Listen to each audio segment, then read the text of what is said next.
Alright, hello everybody, and good morning.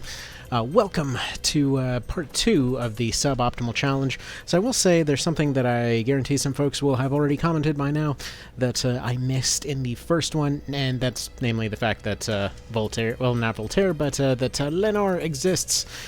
Yeah, I completely forgot to take the knight out of the equation, which is fine. I have a way to track that going forward, but to make a long story short, yes, so we're going to take a 2-battle penalty on using knights at all, which means that this first attempt at doing the river fight ended up having to be scrapped because of the fact that Voltaire was there. Kind of started this, or rather ended the first part mid-fight when I realized that. Second time, I sent in Eustacia and completely forgot that Ravnus was there this time. But it's fine. It's fine. We got it figured out past this point. Like I said, there's a way to kind of keep that in mind going to the future here. Now, let me know, by the way, if you prefer the way that the first one was handled or if you prefer the way that this one was handled. Simply because I'm trying to use a few different formats. Basically, I'm doing this whole screenshot thing because it saves me so much time on doing these things. Because for the sake of context, the final part of the Vanilla Solo Challenge took me about 8 months in total to actually get going. Yes, it takes that long, and yes, my software does suck. Anyway, and that was like mixing up the schedule and everything else. There's always a whole bunch of stuff going on. But at any rate, let me know, because you know, this format seems to work fairly well. The screenshot function does capture most of what's going on, and it does allow for cutting out a lot of the extraneous stuff without necessarily having to go through and wait for every video to load. So anyways, went in once again, went and adjusted a few things, and away we went. So this time around, everybody has the proper party, so we start off with the same old thing. We attack Denim, we make sure that Canopus does some sniping, we hit Denim some more, we go for a bit of a breach strategy, at which point I realized that earlier on, when I was checking my item counts, I completely forgot, or not completely forgot, but yeah, I didn't end up getting the plumes this time around because that's what Grion ended up stealing. Or Bolus. It's Bolus, right. Grion's the one on this one. So yeah, Bolus ended up stealing those things. What a douche. So anyway, we're going to try to see how we do without him just fine. So we'll go ahead and drop a little bit of a breach on her. Just basically means 20% extra damage. Our damage is so low at this point that realistically it probably won't make too much of a difference without the additional strengthen. But, oh well, we're still going to do as we're going to do. So, as you may notice, I switched up to a different format of pretty much taking a screenshot every turn now, so we're kind of going through the whole thing in turbo mode in some particular manner here.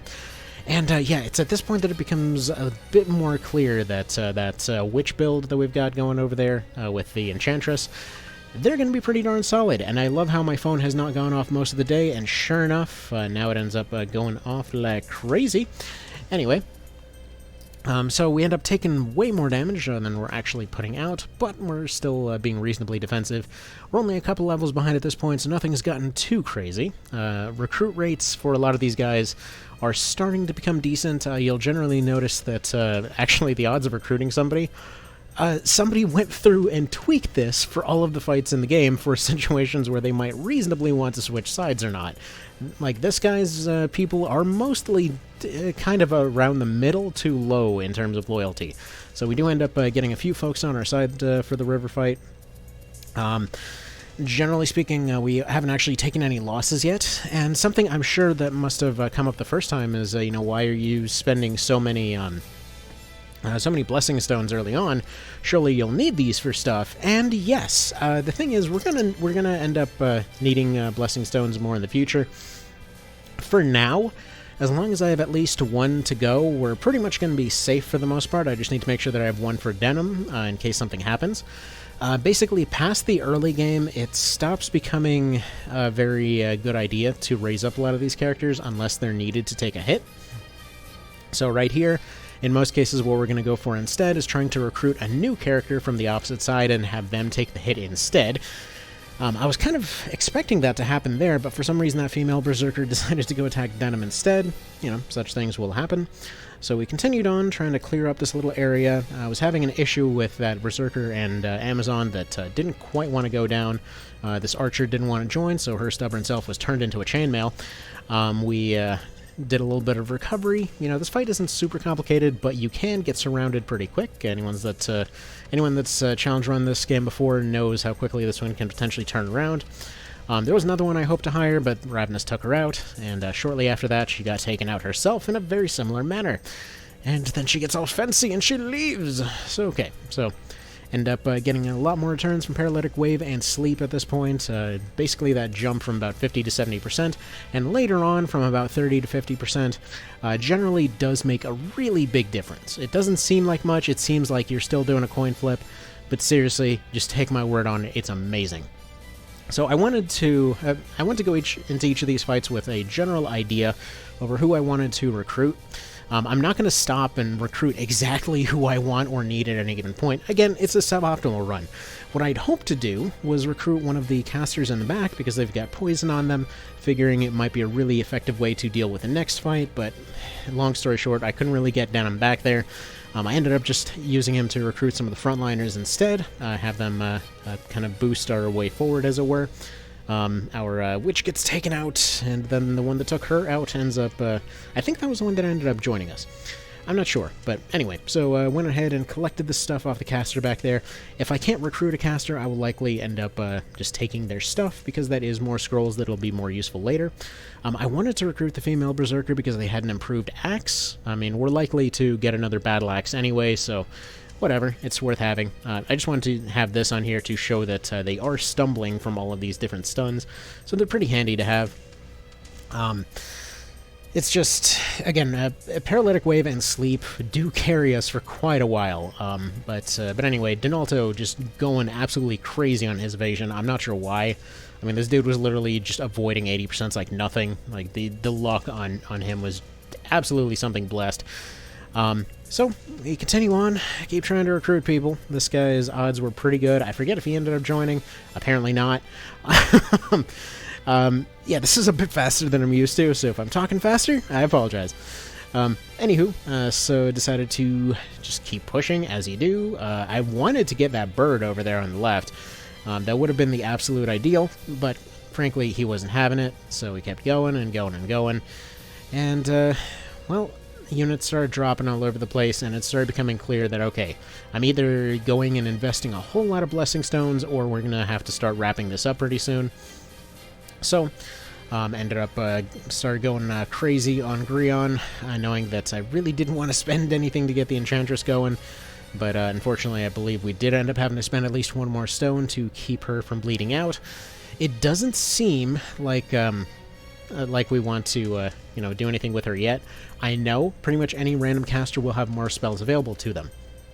But what I'm thinking on that one is she's been training Meditate for a decent bit at this point, and I want to get her to rank 2 before I let her expire and transfer her skills over to somebody else. Yes, it's cold, it's pragmatic, it's also kind of suboptimal, but whatever. So we continue on here, end up reviving her some more, she ends up getting knocked unconscious some more. Occasionally everything's really bright because crits happened. This guy goes after Mr. Donalto. Some more arrows fly at the archers as they do. It's kind of funny how by some angles, if they're freeze frame, they look like they're bent. So we use more Blessing Stones. I really didn't need to use that on the Berserker, but I wanted her to at least get some more punching experience.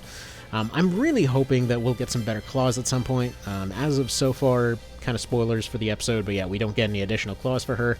So she is going to continue being an absolute punching bag, unfortunately. So I went for recruiting the Birdman, and yeah, he wasn't having it. So, oh well, it was time to just wrap it up and get out of there. If I recall correctly, he actually ended up getting himself killed off by a counter or something, because I don't remember finishing him off. I forget what did happen here. Okay, apparently we accidentally got a crit on Grion, that's what it was. So, those two end up running away, we get some more items, we get another bronze helm. I mentioned before that I like the upgraded bronze helmet. Even the basic one I kind of like, simply because it does give you that 5% overall damage reduction for everything, so it's pretty handy to have around. It doesn't seem like much, but it can be a pretty noticeable thing. Generally, Vitality is going to be a pretty significant thing anyway, and it's only about 1 point lower than many of our other options, so whatever, it's perfectly fine. I gave everybody a few skill updates, you know, relatively quick in that regard. Ended up going for this first fight here, and my plan going into it, since I didn't have a poison guy like I was hoping to, was simply to stun them, basically just stun them, maybe put one of them to sleep. And then I noticed that, yeah, they had resist stun. I believe the other one actually had resist sleep as well. So apparently they saw that coming. So we start testing out how all of these arrows are going to work on them. To make a long story short, many of Gamp's team members are actually relatively bulky. So went to see if the mead would be enough to throw his threshold. Well, it wouldn't really affect his threshold, but throw damage down enough to be able to do something big to him. But with his vitality being where it is, its only real effect is they would boost 20% damage on finishers, since we didn't really have anybody with ranked up enough skills to take advantage of all this. So the going forward and kind of getting into a skirmish, well, it's not really a skirmish, getting into a melee approach here didn't really work. I went for sleep. It was reasonably effective. I mean, I was really surprised by how often she's actually landing 30% now. But at any rate, yeah, this first one, we just ended up petering out fairly early. I did get the bird to actually join our side, I believe, on this one. But yeah, no, it's just, we really couldn't get enough traction going early on to be able to keep this one sustainable. Plus, he kept getting crits.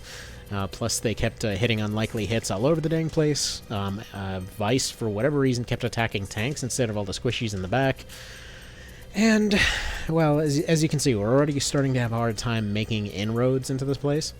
And we're definitely having a hard time actually getting past defenses. No one's really ranked up any of their weapon skills or anything yet, which is to be expected. I mean, this is still fairly early into the game. We don't really have any offensive spellcasters yet. That's intentional. We'll get there later. But Mr. Terran ended up joining us. Fantastic. He won't be enough to do anything, because he is the single weakest guy on their team. So that didn't really help out much. And by the way, if you're wondering vitality-wise, there actually is a bit of an inroad here, because Obda does have lower vitality than the other two. So if you're ever looking for somebody to quickly snipe and bully, they would be the one to do it, since they've got far lower damage reduction than anybody else, or any of the other 3 objectives that you need to beat for this fight. But yeah, we didn't quite get there. I was trying to get the bird. I was trying to see if we could maybe take out some of the casters, get some of their spells and things. But yeah, stuff started petering out. We stopped being able to out-heal anything. He just was going nuts with that hammer. So eventually this one ended up becoming a bit of a failure. But that's fine, because we came back with another approach, hoping to do a bit better. It's okay. Went back to the drawing board, especially after this whole thing where I was thinking, like, hey, that is just plain not going to work. So we need damage penetration. We need armor penetration. So he's coming in with a fairly bulky setup. He's got vitality bonuses off both his pieces of armor. He's got a shield, and he's got pretty high vitality to boot, but he's got the lowest health of the 3 objectives here. The Griffins, technically speaking, have lower vitality, especially Obda, but they come with Anatomy in New Game Plus. I don't know if they do normally. I don't believe they do. But this essentially means that they're going to be reducing any incoming damage, since all of our characters are humans at this point. So this means our best bet is actually, realistically, to go after Gamp anyway, but we need something to get past his armor, which is why I gave the Azure Necklace to Canopus. And don't worry, we're not relying on Canopus to solve all our problems, but in this case, he is a character that has rank 2 axes. We've got an upgraded axe, and we've got Canopus here ready to go smack him real good with that additional 5 strength off the necklace. So it ends up working out fairly well. So we do a bit better this time. I can't really get into position to recruit any of the birds. Most of our casters get eaten by griffins, as they're apt to do. It is part of the job description when you go sign up to be a wizard. They do mention that you should become very intimately aware of the insides of a griffin, because you might be traveling through there eventually. Anywho, horrifying things aside, we end up dodging a few paralytic waves before Denim finally gets hit by one, finally realizing why he's been wearing the necklace the whole time. I used Recruit on Gamp several times because it's a fairly quick ability to use, and I want to try to get it ranked up a little bit. You might think it doesn't do very much, but it is definitely worth it to get it ranked up, especially once you get to the point where you can start getting 80% recruit chances on only mildly damaged units. It's pretty fantastic. It's a really, really good tool. We're eventually going to get different recruit skills all over the place. Not necessarily for equipment, because the usual joke is, oh, you know, you go recruit a bunch of randos and you take all their gear and stuff, but we're not really going for their gear. In this particular case, we really just want to use them for that same mechanic of turning them around in the fight. Will there be a piece of gear every now and then that we benefit from? Absolutely. But for the most part, it's there for the purposes of having somebody else to take a hit. So, okay, and we're starting to make a bit more progress here, just kind of hammering away on Gamp. And due to the fact that we have our backs repeatedly turned in the right directions, we're kind of tailing him away from the rest of the fight, resulting in a situation where we're able to lose a few characters, but he's going to just sit here trying to heal with his basic band-aids, while Canopus is able to continuously wail on him with that axe. Those little numbers he's doing don't seem like very much, but you know what, that is still effective damage, so that'll do the job. End up using a thing on Sub-Optimus here in order to make sure that he can take another hit, and then we end up using Canopus with his finisher to finally finish the job here. And, well, I suppose in a moment we will. Gamp keeps very narrowly avoiding everything. Thankfully, Canopus' evasion is really carrying stuff for this particular one, but yeah, we finally get the finisher. It's still a few points off from finishing him, but that's just fine. All you need to do is get him down to critical, and he's off to go hang out in chapters 2 and 3, depending on what route you end up going on. And that right there is a pretty apt picture of how the the front of the game usually works. Now, I noticed I made a mistake earlier in which I fired a warrior that we had hired, and it never came to mind that you don't get warrior class marks. So the next goal for this run is to make sure that we hire a warrior as soon as possible, because, again, we're supposed to be trying to use as many classes as possible. If a class is available to some degree, we have to try to use it. Again, it wasn't intentional to fire all warriors on the team. That was a complete accident, so I'm not redoing it. But we do end up getting a warrior pretty soon here, so we don't end up losing out on too much. Again, as long as it's not like a really long-term thing. I mean, it's a complicated game. Weird stuff happens. That's why I don't like to stay too rigid when it comes to challenge runs. And due to this one being a little bit more complicated, we gotta go for some different rules. So we get a Viking sword. Since we have a broadsword and a Viking sword, this basically means that a two-hander setup could become viable when the time comes. Basically gives us a few different options. I do plan to eventually run a Terranite within a few fights here. We haven't gotten one yet, but there is one in particular that I have my eye on that I hope has low enough loyalty to actually join. But either way, Terranites are expected to be a big part of the strategy going through this run. And yeah, once everything permits, I do expect to put beasts into the mix as well here. Alright, so, you know, going through this fight, hammering away as you usually do. I kept trying to recruit more characters, but these guys were absolutely stubborn. Their loyalty was relatively low, but we still kept getting bad rolls on 60 and 70%, which, you know, will happen. But at this point, everyone's just kind of training up, trying to get their skills up, trying to become a little bit better at all that they do. Their weapon skills are going to be going up slightly, not even slightly, their weapon skills are going to be going up at half the rate they normally would at this point because they've got anatomy. There, finally we end up getting somebody on this fight. And I apologize if some of the screenshots turn out white, by the way. Every time it thunders, like, it basically, it'll freeze it in a few seconds in one way or the other. So it's either the notification is completely gone, or we just deal with a thunder effect every now and then. Rain maps are going to be annoying with this format. I apologize. Most folks mention that they barely even watch the video anyway, and they're really just here to hear the commentary of the run. So either way, you know, here to help folks sleep, or wake up, or whatever it is that people watch this for. Anywho, so, end up securing most of the map. Miss Ravenous over there ends up killing off most of the people that we're trying to recruit, so end up finally putting her down to go take a nap of her own. We're going to feel bad for that in a moment. All she wanted to do was help out, and she spent her last moments sleeping on the ground. My bad. Anyway, bit of a spoiler in terms of what route we're going on, because I wanted to do something a bit extra for this one. Because I mentioned before, we're trying to do all the dumbest things that people usually get stuck on or complain about or whatever else in the worst way possible. So part of that, and I felt really stupid for firing her at this point, because again, my goal was to get a warrior unit, and then it was like, hey, you know what, I don't need their equipment, oh wait, I don't have one of those. Just give it a fight, it'll be fine, Anywho. So yeah, then we get ordered to be an absolute psychopath, because this guy that'll totally never betray us kind of went ahead and betrayed us. Brief coffee break, one moment. Anyway. So he's talking about how bad they are for being all murderous, so we're going to be murderous to get rid of the murderous. Anyway, we're going to go ahead and not do that, though, because two of the things that people complain about a whole lot that I want to make sure are absolutely done during this game. A, Azelston. We're going to do that as soon as he's available. Ideally, if we're able to, we're going to do Azelston 2. I believe you only need to show up to Pirate's Graveyard and then leave. I don't believe you actually have to take an optional fight there. But either way, you know, ideally that's the plan there, and yeah. So at this point, Vice decides to go a bit crazy. You know, does his whole thing here. But the second thing that I see complaints about every now and then over how utterly impossible it is to recruit Cressida.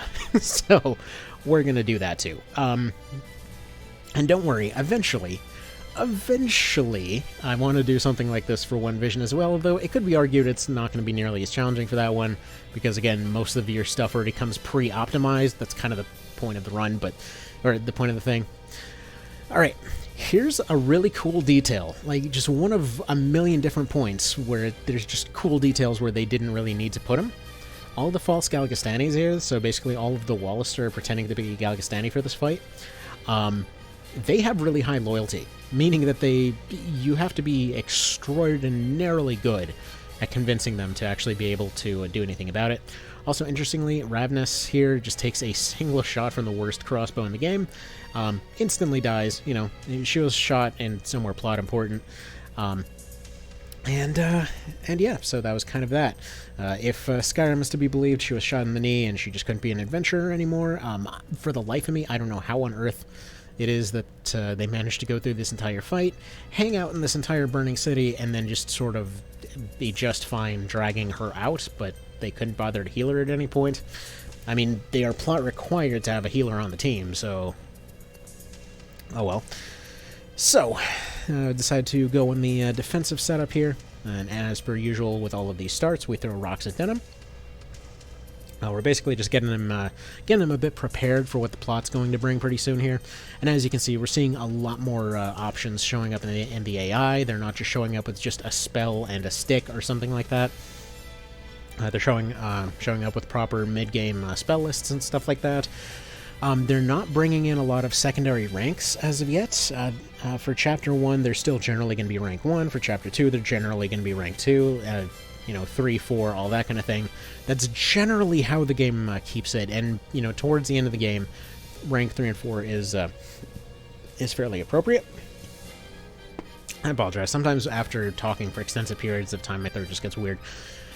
Alright, so we go ahead and do our standard start here. We get the foothold set up, end up taking a bunch of incoming shots, and as before, we're taking way more damage than we're actually putting out.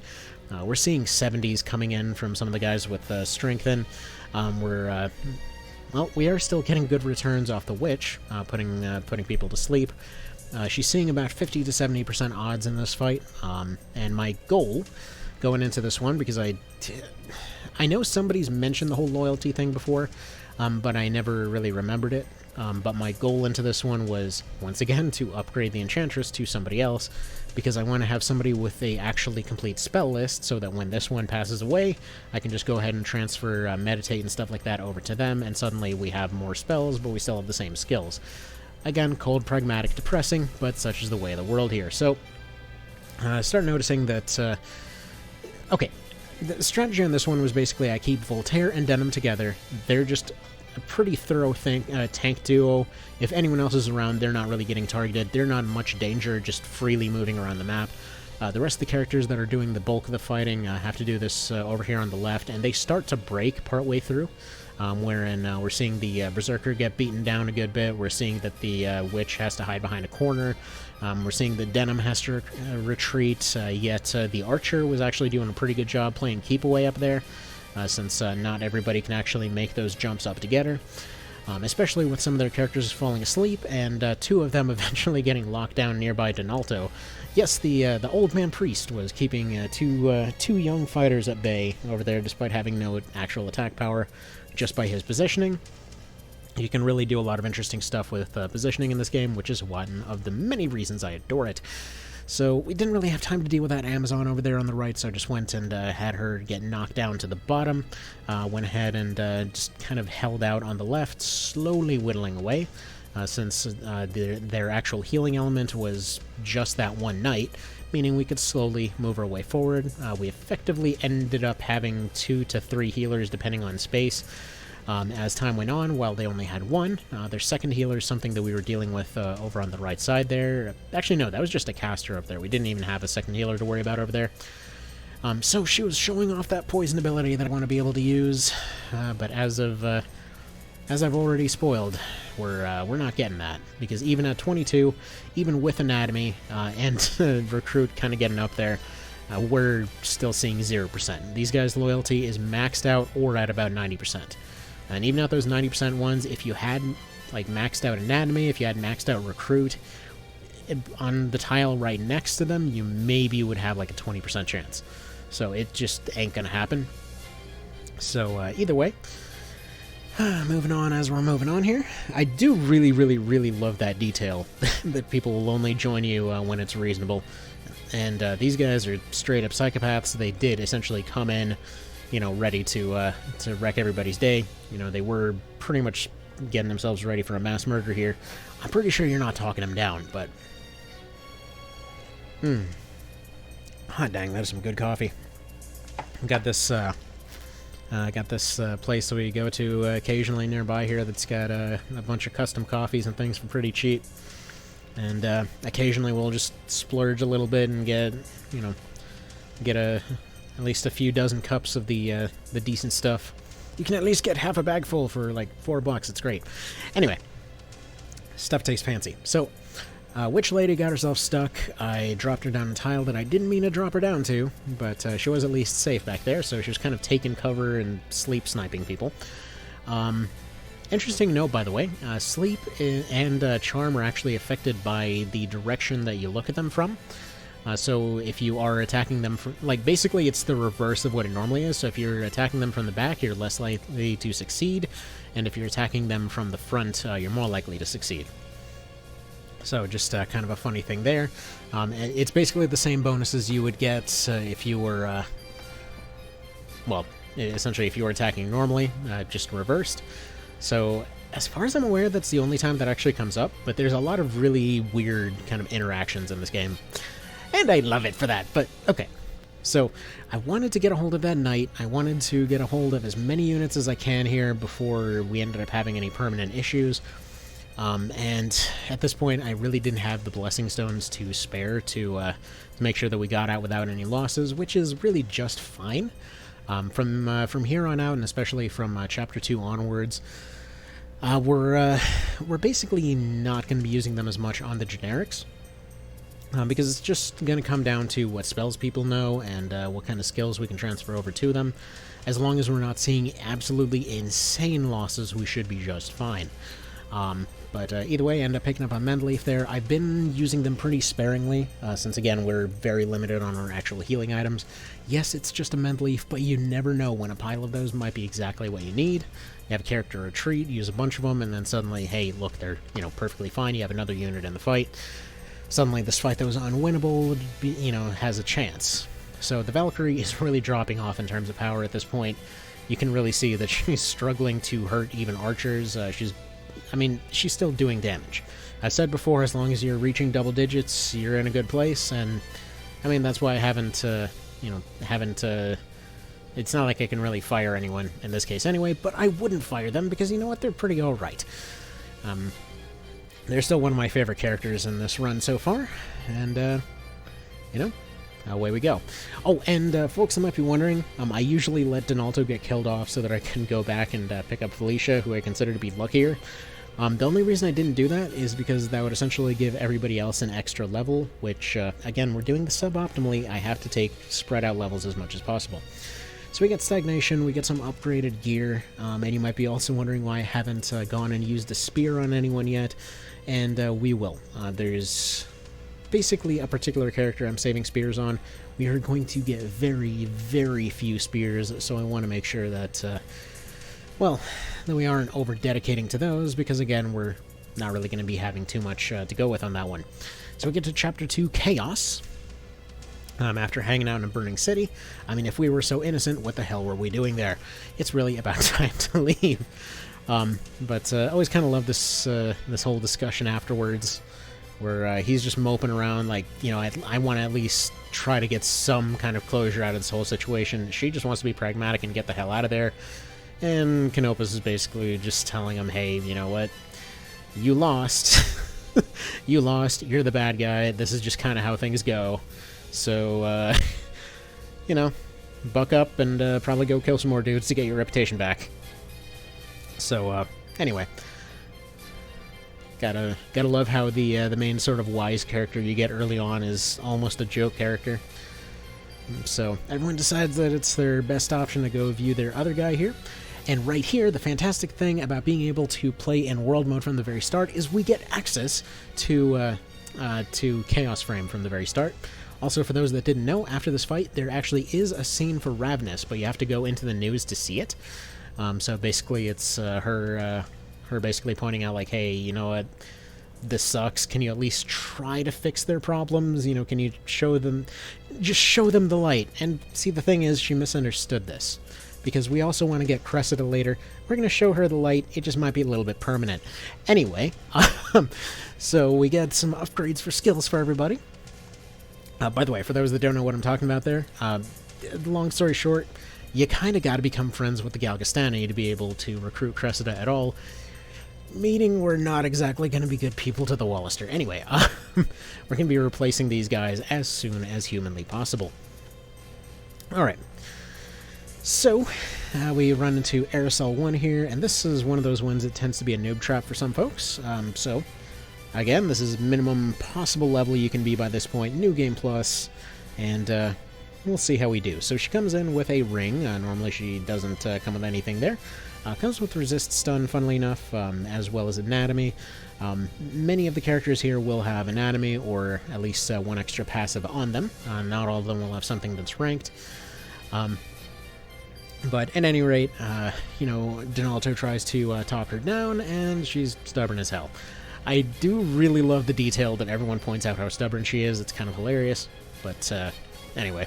It's like, hey, you died. The guy said you died. Well, hey, that means he lied. No, that means he was probably mistaken. But he's right there. So, you know, everyone trusts Lenar despite him being a bit of a dick, which, fair enough, you know what? He does seem like the kind of guy that would be fairly believable to a lot of folks, but... Alright, so starting off the fight, we end up taking the right path. If you end up going directly down the middle with everybody as far as they can go, you'll usually get yourself trapped pretty quick, but if you start branching down the right side, you can usually try to create a kind of split fight situation for this one. If you also sneak somebody down the left, they'll almost never defend that left flank, so you can potentially sneak somebody down there as well.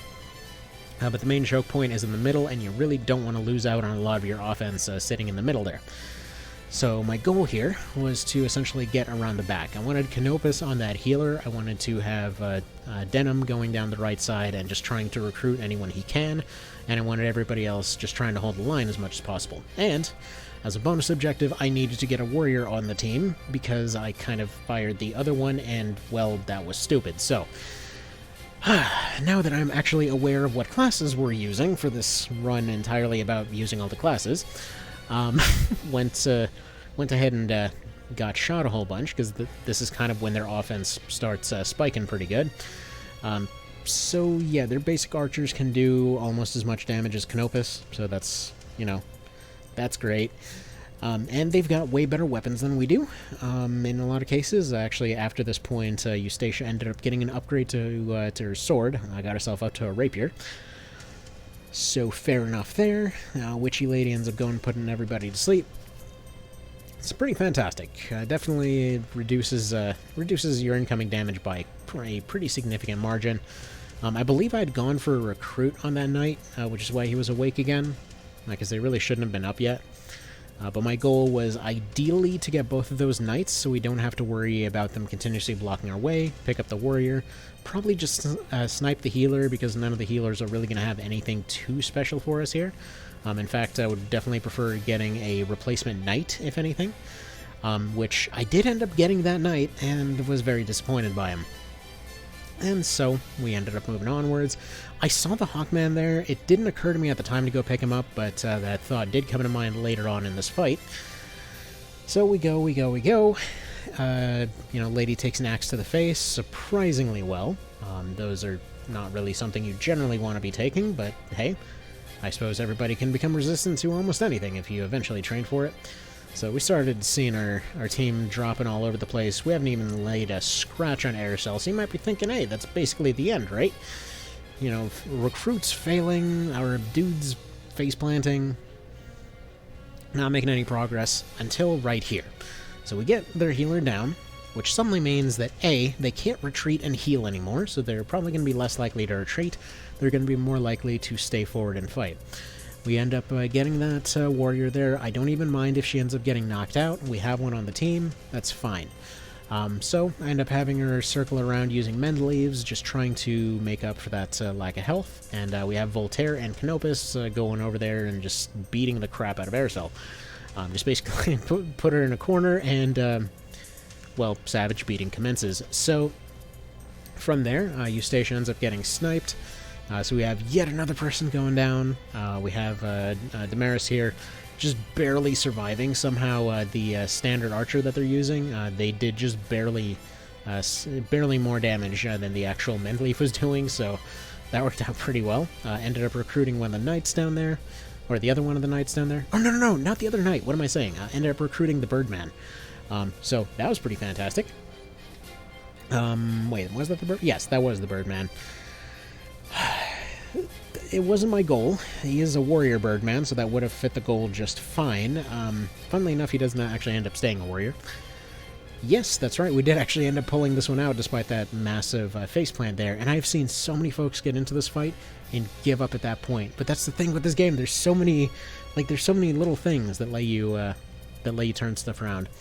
Love this speech from Canopus here too, basically telling her like, hey, stop and think about it maybe. You know, it's, I generally find it helps to sit and think and meditate on a situation. I'm not sure you've done that. And so finally, we end up winning. Ends up being a bow finisher that finishes her off, though that was more for accuracy than anything. So, okay. So he lets her go to come back another day, as you do. She goes and uses her magic marble to get out of there. And he's talking about how much regret there is, and there we go. That is Aircel done in a similar manner to everything else here. And we got our warrior dudes, and we got Damaris here.